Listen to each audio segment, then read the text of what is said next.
Saudara-saudara sekalian, mungkin biasa terlintas di dalam pikiran kita mengatakan bahwa siapakah yang termasuk orang yang kaya di dunia ini.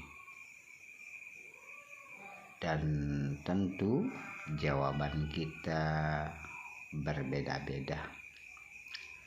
Tapi pada hakikatnya saudara-saudara sekalian, orang yang kaya adalah orang yang di dalam dirinya, di dalam kehidupannya, dia senantiasa melaksanakan atau zikrullah, mengingat Allah Subhanahu wa ta'ala.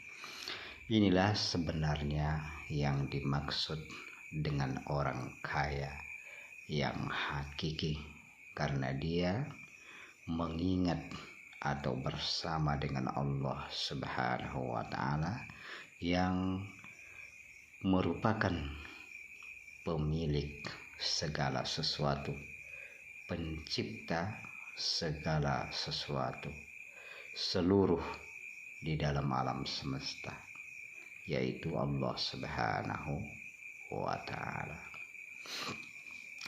Kemudian pertanyaan selanjutnya mungkin juga terlintas, siapakah sebenarnya orang yang gagah,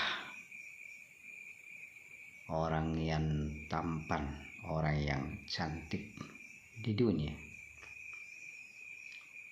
Jawabannya juga sama, yaitu orang yang gagah, orang yang tampan, orang yang cantik adalah orang yang apabila kita melihatnya, kita memandangnya, maka akan timbul di dalam diri kita untuk mengingat Allah Subhanahu wa ta'ala. Inilah mereka orang yang gagah, cantik, dan lain-lain sebagainya.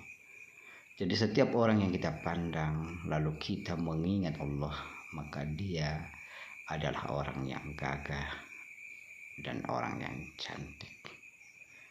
Tentu penilaian kita berbeda-beda, tapi pada hakikatnya yang tidak kita bisa bantah bahwa kenyamanan memandang seseorang yaitu apabila kita memandangnya, kita mengingat Allah Subhanahu wa ta'ala.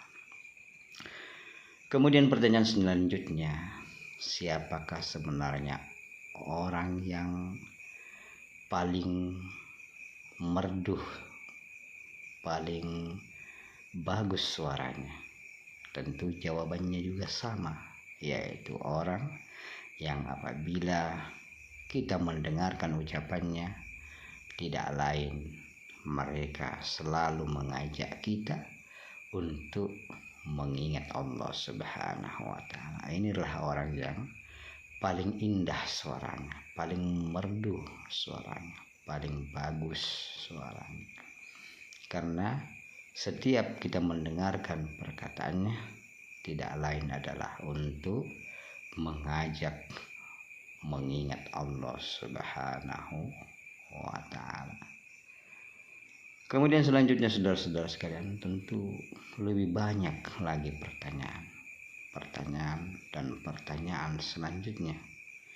Dan diantaranya adalah, siapakah orang yang paling cerdas? Dari sekian banyak pertanyaan, orang yang paling cerdas adalah orang yang ilmu-ilmu yang dia berikan, yang dia ajarkan kepada saudara-saudaranya, kepada sesama manusia, semua mengarahkan, atau ilmu yang diajarkan mengarahkan untuk mengenal Allah, mengingat Allah, mengenal kebesaran Allah Subhanahu wa ta'ala. Inilah orang yang cerdas. Oleh itu saudara-saudara sekalian, disinilah pentingnya kita mengenal hakikat segala sesuatu. Dan hakikat segala sesuatu adalah Allah Subhanahu wa Ta'ala. Dan cara untuk dekat dan mengenal Allah tidak lain adalah dengan memperbanyak zikrullah. Tanpa kita berzikir, kita tidak akan mungkin mengenal Allah. Dan orang yang tidak mengenal Allah tentu tidak akan tahu hakikat dari segala sesuatu. Demikianlah saudara-saudara sekalian, marilah kita berdoa, mudah-mudahan Allah Subhanahu wa Ta'ala menjadikan kita orang atau bagian daripada orang-orang yang senantiasa mengingat Allah Subhanahu wa Ta'ala. Amin, amin, amin, amin ya rabbal alamin.